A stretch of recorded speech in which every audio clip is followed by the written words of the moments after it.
നമ്മൾ പീസ്ഫുൾ ആയിട്ടൊന്ന് വരയ്ക്കാൻ ഒരു സ്ഥലം തപ്പി വന്നതാണ്. ഇത് എവിടെയാണെന്ന് ചോദിക്കരുത്, എനിക്കറിയില്ല. പരുന്തുംപാറയ്ക്ക് അടുത്തുള്ള ഏതോ ഒരു തേയിലത്തോട്ടം. വലിയ ക്രൗഡ് ഇല്ലാത്തതുകൊണ്ട് തന്നെ ഇവിടെ നല്ല പീസ്ഫുൾ വൈബുണ്ട്.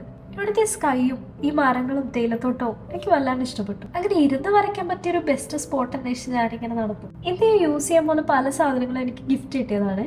ഈ ക്യാൻവാസ് എനിക്ക് ജോബിൽ ഗിഫ്റ്റ് ചെയ്തതാണ്. അതുപോലെ തന്നെ ഈ അക്രിലിക് പെയിന്റ് ഗിഫ്റ്റ് ചെയ്തത് പാർവതിയാണ്. അതുപോലെ ബ്രഷസ് എനിക്ക് ഗിഫ്റ്റ് ചെയ്തത് അജിത്താണ്. അത് പറയാനുള്ള റീസൺ എന്താന്ന് പറഞ്ഞു കഴിഞ്ഞാൽ, ഇത് ഞാൻ യൂട്യൂബ് ചാനൽ തുടങ്ങിയപ്പോൾ ഇവർ എനിക്ക് ഗിഫ്റ്റ് ചെയ്തതല്ല. അതിന് മുന്നേ തന്നെ ഞാൻ വരയ്ക്കാൻ ഇൻട്രസ്റ്റ് ഉള്ള ആളായതുകൊണ്ട് അത് മനസ്സിലാക്കി എനിക്ക് ഗിഫ്റ്റ് ചെയ്ത ആൾക്കാരാണ്. നമ്മൾ ഏറ്റവും ഇഷ്ടപ്പെടുന്ന ഒരു സാധനം നമുക്ക് ഗിഫ്റ്റ് ചെയ്യണം എന്നുണ്ടെങ്കിൽ അവർ നമ്മളെ അത്രയ്ക്ക് മനസ്സിലാക്കിയിട്ടുണ്ടാവണം. അതുകൊണ്ട് അവരോടുള്ള എൻ്റെ സ്നേഹത്തെയും സന്തോഷത്തെയും ഈ വീഡിയോയിലൂടെ ഷെയർ ചെയ്യാമെന്ന് വിചാരിച്ചു. സ്കൈ ക്ലൗഡ്സും പെയിന്റ് ചെയ്യാൻ എനിക്കൊരു പ്രത്യേക ഇൻട്രസ്റ്റ് ആണ്. ഞാനവിടെ വന്നപ്പോൾ തന്നെ മേഘങ്ങൾക്കിടയിലൂടെ വെയിൽ ഇങ്ങനെ വരുന്നത് കണ്ടു. നല്ല ഭംഗിയുണ്ടായിരുന്നു കാണാൻ. അപ്പോൾ അതും കൂടെ പെയിന്റിങ്ങിൽ ഉൾപ്പെടുത്താമെന്ന് വിചാരിച്ചു. നല്ല വെയിലുണ്ട് ഇവിടെ, അധികം തണലൊന്നുമില്ല. പക്ഷേ നല്ല ലൈറ്റ് കിട്ടുന്നതുകൊണ്ട് ഇവിടെ ഇരിക്കാമെന്ന് വിചാരിച്ചു. പക്ഷെ നല്ല സമാധാനമുള്ള ഒരു പോസിറ്റീവ് വൈബ് കിട്ടുന്ന ഒരു അന്തരീക്ഷം.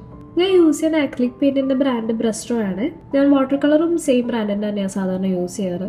എറണാകുളത്ത് തിരക്ക് പിടിച്ച ലൈഫിൽ ഇങ്ങനെ ഒന്ന് മാറിയിരിക്കുമ്പോൾ തന്നെ നന്നായിട്ട് മൈൻഡ് റിഫ്രഷ് ആവാറുണ്ട്.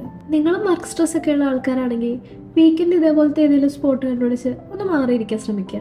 അത് നിങ്ങളുടെ മെന്റൽ ഹെൽത്തിനെ നന്നായിട്ട് ഗുണം ചെയ്യും.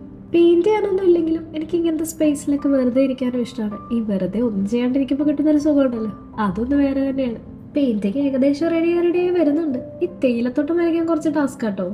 ഞാൻ പെയിന്റ് കടിച്ചു തുറക്കുന്നതായിട്ട് നോക്കണ്ട, ശീലമായിപ്പോയി. ഇനി കുറച്ച് മരം വരച്ചു നോക്കാം.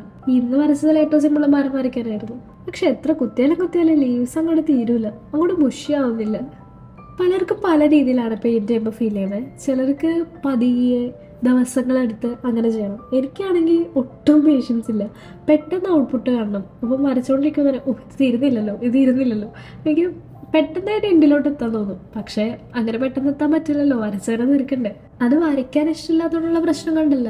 പക്ഷേ ഈ ഔട്ട്പുട്ട് കാണാനുള്ള ഇൻഡൂസിയാസം കൂടിയിട്ട് വരുന്നൊരു തരം പ്രശ്നമാണ്.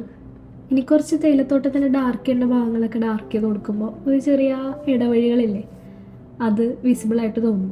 ഞാനൊരു സെൽഫ് ടോട്ട് ആർട്ടിസ്റ്റാണ്. ഞാൻ അതുകൊണ്ട് എൻ്റെ ഒരു സ്റ്റൈലിലാണ് വരയ്ക്കുന്നത്. അതുകൊണ്ട് തന്നെ ഇതിൽ ഒരുപാട് പോരായ്മകളൊക്കെ ഉണ്ടാകും. അതുകൊണ്ട് തെറ്റുകളൊക്കെ തിരുത്തി തരുന്നവരുടെ സ്നേഹം മാത്രം. ഇന്ത്യൻ ഞാൻ ഹാപ്പിയാണ്, കാരണം എനിക്ക് വരയ്ക്കാൻ അത്രയ്ക്ക് ഇഷ്ടമാണ്. അപ്പോൾ ഈ വീഡിയോ ഇഷ്ടമായെങ്കിൽ വീഡിയോ ഒന്ന് ലൈക്ക് ചെയ്യുക. വരയ്ക്കാൻ ഇഷ്ടപ്പെടുന്ന നിങ്ങളുടെ സുഹൃത്തുക്കൾക്ക് ഈ വീഡിയോ ഷെയർ ചെയ്ത് കൊടുക്കുക. എൻ്റെ ചാനൽ നിങ്ങൾ ആദ്യമായിട്ടാണ് കാണുന്നതെങ്കിൽ ചാനൽ ജസ്റ്റ് ഒന്ന് സബ്സ്ക്രൈബ് ചെയ്യുക. അപ്പോൾ അടുത്ത വീഡിയോയിൽ കാണാമെന്ന ഹോപ്പോടെ ബൈ.